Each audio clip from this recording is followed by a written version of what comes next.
2025 is going to be the year that I pinch a penny until it squeals. My finances have changed quite a bit in the last few months, which I'll explain later. And I need to really knuckle down, stop spending on rubbish and only spend on needs, not wants. So today I'd like to tell you about my 2025 low spend, no spend challenge. Hello, I'm Rachel and this is Rachel for Real. If you're new or a returning viewer, thank you very much for coming. I hope you'll stay to the end of the video and watch how I'm planning to do my low spend in 2025. I've seen a lot of people on YouTube recently doing very similar things, either for no spend January or for 6 months or a year. I'm going to try and do a year, but I am going to have a few caveats in there because the thought of a year is too big for my brain, and I need to break it down into manageable so that I know that I can get through each little section, sort of derive some pride from getting through that section before I go on to the next section. So first of all, what is a low buy or a no buy year? A no buy year is when you don't buy anything except your basic needs. So there's no wants in there. You can't just have what you feel like buying if you're in the shops and you spot something you like. Low buy, however, is when you know that you need to reduce your spending in certain areas and you budget accordingly for that. You decided in advance what you're going to spend your money on because you know things are coming up. Maybe you've got travel booked, holidays. Maybe you know that you're going to need to buy certain things as the year goes on. So it's very, very personal how you set up your no buy or low buy. I've written a list for mine of the sections that are needs and then things that I have to have, but I don't need lots of them. I don't need to be extravagant. And then finally, things that I won't be buying at all in the next year, which is a scary bit. So first of all, the ones that I absolutely have to pay money for are my utilities. So my gas and electric, my water bill, my council tax. Here in the UK, we pay council tax, which allegedly goes to maintain the roads and have the rubbish collected by the dustman, and part of it goes to the police and that sort of thing. So it's a sort of community tax really, and it's based on the price of your property when they set it up. So it's in bands from A to F, I believe. A to F, I think. I've also got to pay insurance for my car and my flat. I have to pay for an annual car service and MOT, which in my case are due in February. I have to pay ground rent because I'm in a leasehold flat, and I also have to pay maintenance. The ground rent is a once a year payment and the maintenance is twice a year. So the first payment of the year will come out in January and the second one will be in June. I've also got to pay for my mobile phone because these days that is a necessity really, isn't it? There's so much that we have to do through messaging and going online. So yeah, my mobile phone will be another one. I don't have a home phone anymore because I never used it, so it's a waste of money. So those are the type of things. They're my fixed expenses. I have to pay those irrespective of whether I want to or not. They are definitely needs. Going down to the second category, these are variable costs to me, which means that I can try and reduce the amount that I spend on them as much as I can, but I still need to have the basic things, you know, like food and fuel so I can get to work, that kind of thing. So the first one, groceries. In my groceries, I count food, drinks, household goods, cleaning products, paper towels when I use them, anything like that that I use around the house and that I eat and drink.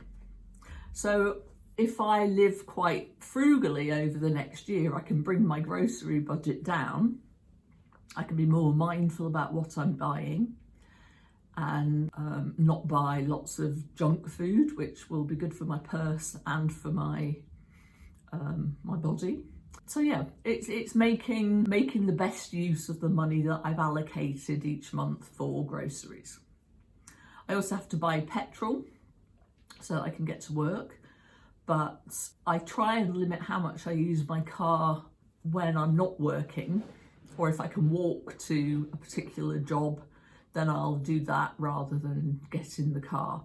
So I sort of do that as much as I can to keep the amount of petrol I have to buy to a minimum each month. I'm going to allow myself some spending money each month that I can do with what I wish. So maybe go out for coffee. I enjoy sitting in a cafe and reading a book and having a nice cup of coffee and watching the world go by. So that free money will allow me to do that without feeling guilty or feeling that I've broken my no spend challenge. I can also buy gifts for people for their birthdays or Christmas. That's absolutely fine. I want to continue doing that, so that will be allocated in my budget as well. And I can also buy replacements. So with things like toiletries, I have to use them up before I buy any more. With makeup, the same. Use it all up. I can't have 2 mascaras at the same time. I can only have 1 at a time. So that I'm making use of everything I've got, because at the moment I've been buying, say deodorant or something when I've already got some, and then I put it in a cupboard and I forget I've got it and I go and buy another one because I think I'm running out, and then a few weeks later I find the one that I'd bought in the first place. So doing a real inventory before the new year to see what I actually have in my house already, so that I don't go buying replacements when I don't need to. I'm not ready to use them yet. Also things like light bulbs and what else? Yeah, light bulbs that just sort of blow suddenly, you're not expecting it.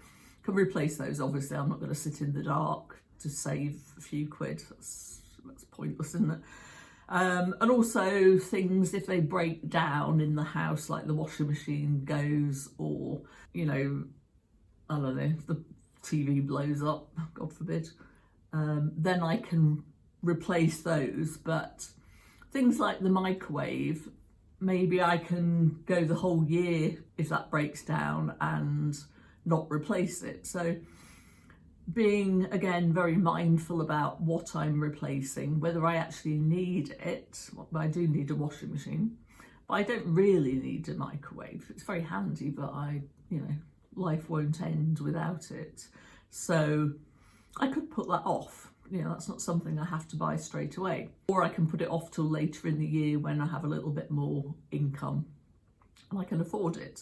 So they're the variables which I'll try to keep to an absolute minimum, and I'll allocate a budget for each one at the beginning of every month, so that I know that I can have what I need, but I'm not overspending.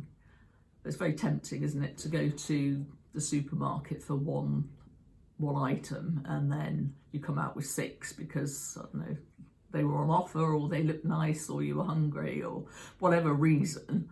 But you don't need to buy those things. You only need to buy what you went in for. So I think I need to do a lot of planning on perhaps meal planning, and again doing an inventory on what's already in my cupboards and my freezer, so that I'm not buying more than I can use, and that the stuff I've already bought I'm using within date, so I'm not throwing it out and wasting money that way. Now we come to the tricky bit. This is the no way, not allowed section, the red light basically. I'm not allowed to buy books, and this one frightens me because I love buying books. So that will also include second-hand books, which I try and buy. If I'm going to buy a book, I try and get a second-hand copy if I can, but that's not always possible.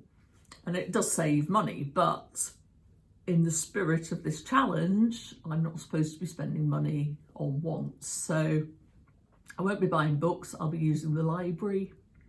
I'll be reading from my shelves. I've already got lots of books that I haven't got round to reading yet, so this is a good incentive to get them off the shelves and read them during the year.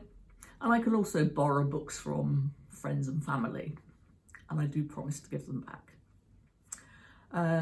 Other no buys for the year: clothes and shoes. I've got clothes and I've got shoes I don't need anymore.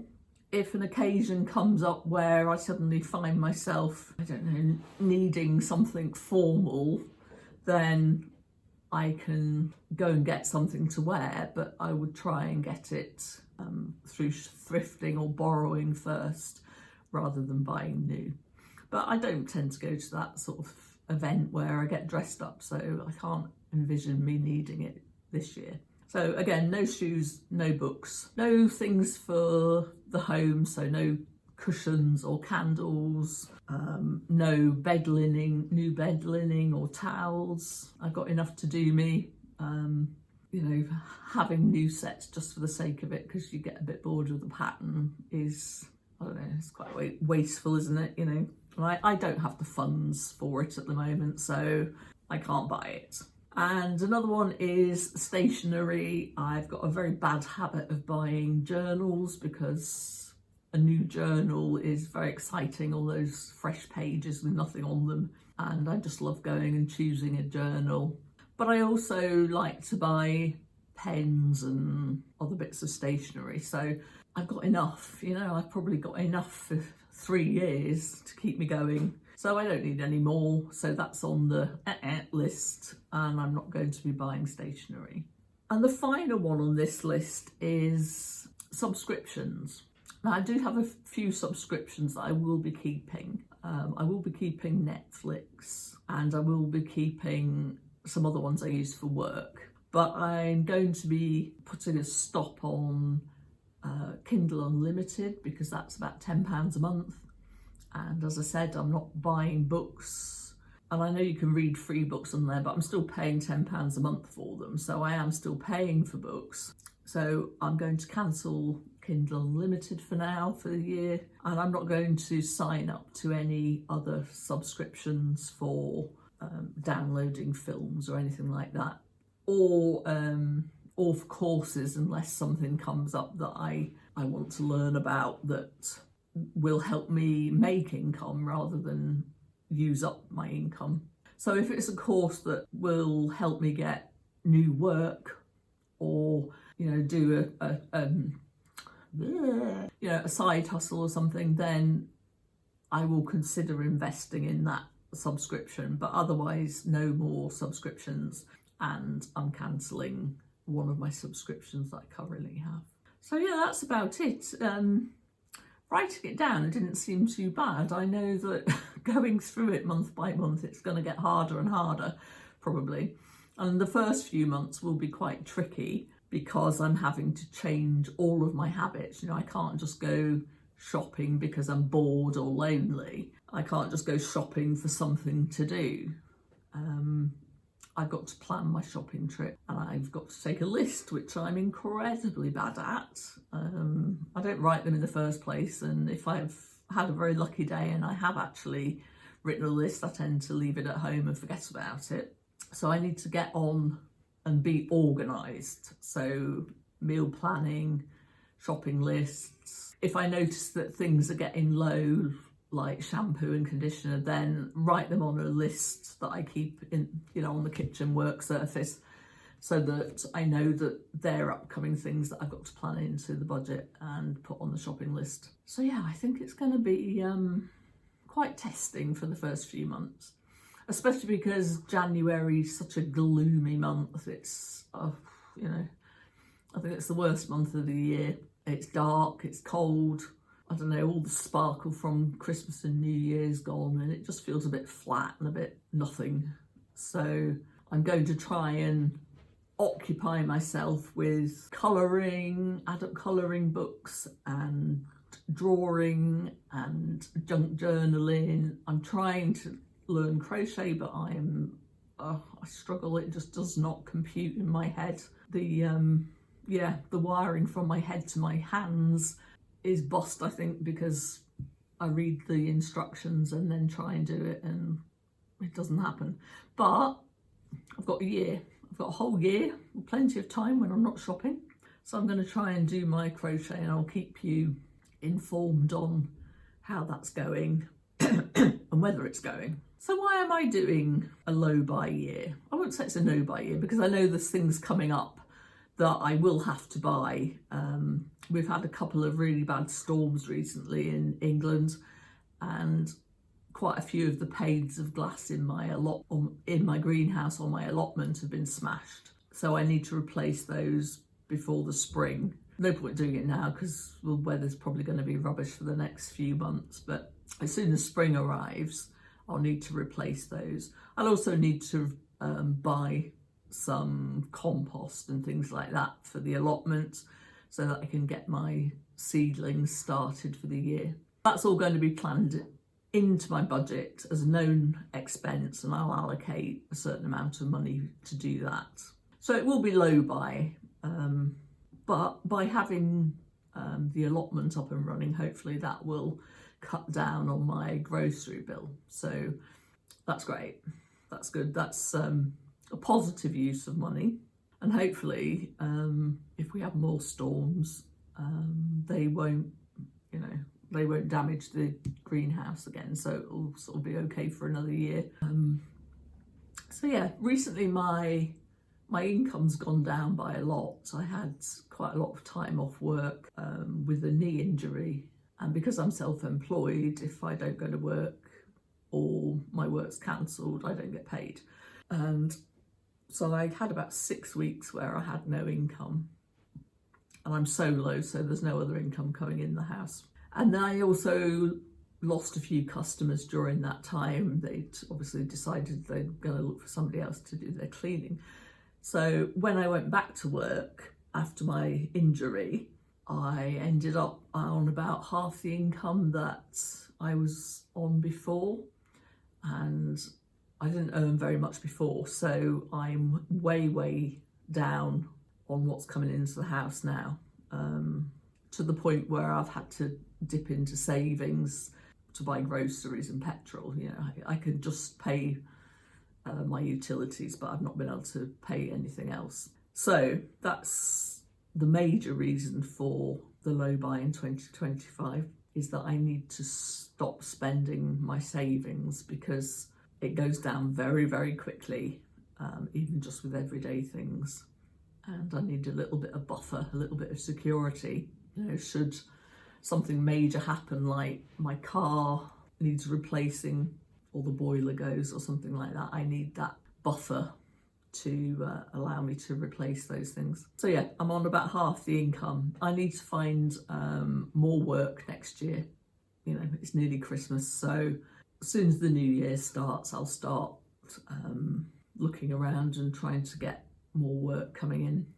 And also I think I just need to reassess how I spend my money. I know that I see something sparkly or glittery and I think, ooh, I like that, you know, or I see somebody online on YouTube or Instagram or something, and they show something and I think, oh, I like that, and I immediately go and look it up, and then the next thing I know, I've bought it and, you know, it's on its way.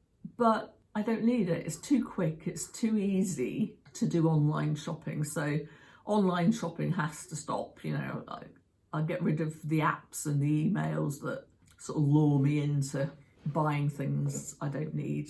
And I need to find ways to spend my time, you know, not scrolling through Amazon or any other shops, but actually doing something that's fulfilling. Because as soon as you've bought it, you know, whatever you're buying, I don't know, it's like the thrill almost stops, doesn't it? You get a little bit excited when it arrives, and then, you know, that's it. So introducing, you know, hobbies that are more fulfilling, give me more enjoyment, but they also fill that time that maybe I would be out and about shopping. Again, because I'm solo, I think I tend to go out to you know, change my state, you know, change my mental state.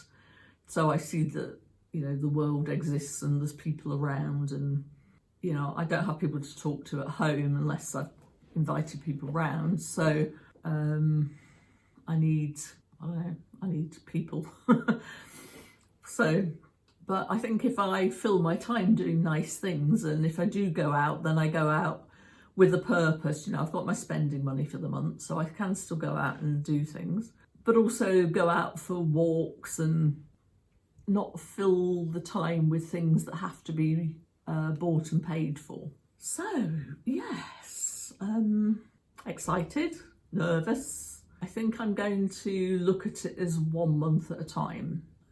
I can't get my head around the thought that this is going to be for a year, because that sounds massive and very scary. So January, no buy. And then when I get to the end of January, I'll let you know how I've got on, and I will, I will. I've decided I will. I'll move into February and keep going. I suspect that if I can get through the first sort of 3 months, then the next few months will probably feel a lot easier, and the weather will be getting nicer then. So you tend to be outside doing other things more, don't you? And then I envision a sort of bit, perhaps October, November, as it starts to get dark and gloomy again, that I might struggle. I might be a bit bored with it by then, and a bit, yeah, I might feel a bit deprived, you know, even though I'm not deprived. So that might be a bit of a struggle, but I think because I'm sort of preempting those things, that I will try to find solutions to them before they happen. So if you've done a low buy or a no buy, please let me know how you got on, and if you can give me any hints and tips about making it easier than it might otherwise be.